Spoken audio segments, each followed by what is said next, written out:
everything that's so amazing about RIA is actually also its Achilles heel. There's really 5 flavors of RIA. There's asset management, there's wealth management or comprehensive wealth management, there's hybrid, which means you're a hybrid independent broker-dealer and a registered investment advisory with IARs, investment advisory representatives who are fiduciaries. And then there are hedge funds and TAMPs, turnkey asset management platforms. And so all of those have a very similar underlying premise with regards to the business model. Recurring stream of revenues, fee-based very often, meaning a percentage of AUM is the revenue driver. And then it's longer cycles. So the clients of the average wealth management shop, for example, they stick around for 25 years to life. They enjoy a 90 to 95% retention rate. Their payback period, the amount of revenue it costs them to generate a new client, is very low when compared to the amount of revenue over a lifetime of a client that they generate. And in digital marketing, that ratio is the golden ratio of digital marketing.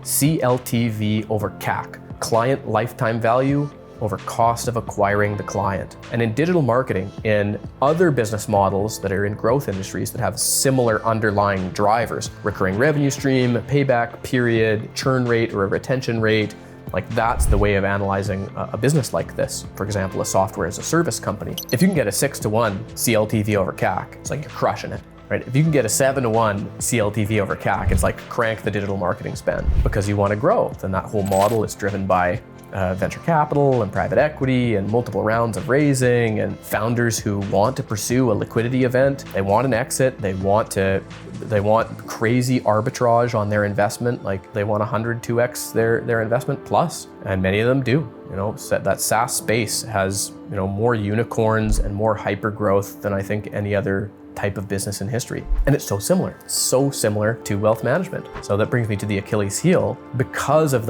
many of those drivers of that amazing performance, especially the long length of client engagement and the high retention rate, they move much slower. And they don't quite realize the underlying metrics of their own businesses. Many of them do, but many RIAs, for example, they've got a 50-to-1 CLTV over CAC or higher. I'm certain, we've done the research, there's some RIAs that have 100-to-1 client lifetime value over cost of acquiring the client. It's incredible leverage. They're a little bit slower in terms of adopting new technology. It's difficult to get new types of technology into the space because of the regulation. It's difficult to adopt new practices. Typically, sales cycles for vendors selling into the space can be 6 to 18 months very often if you're selling kind of enterprise type solutions. They just aren't moving very quickly. And it makes sense because their client base is not churning very quickly, right?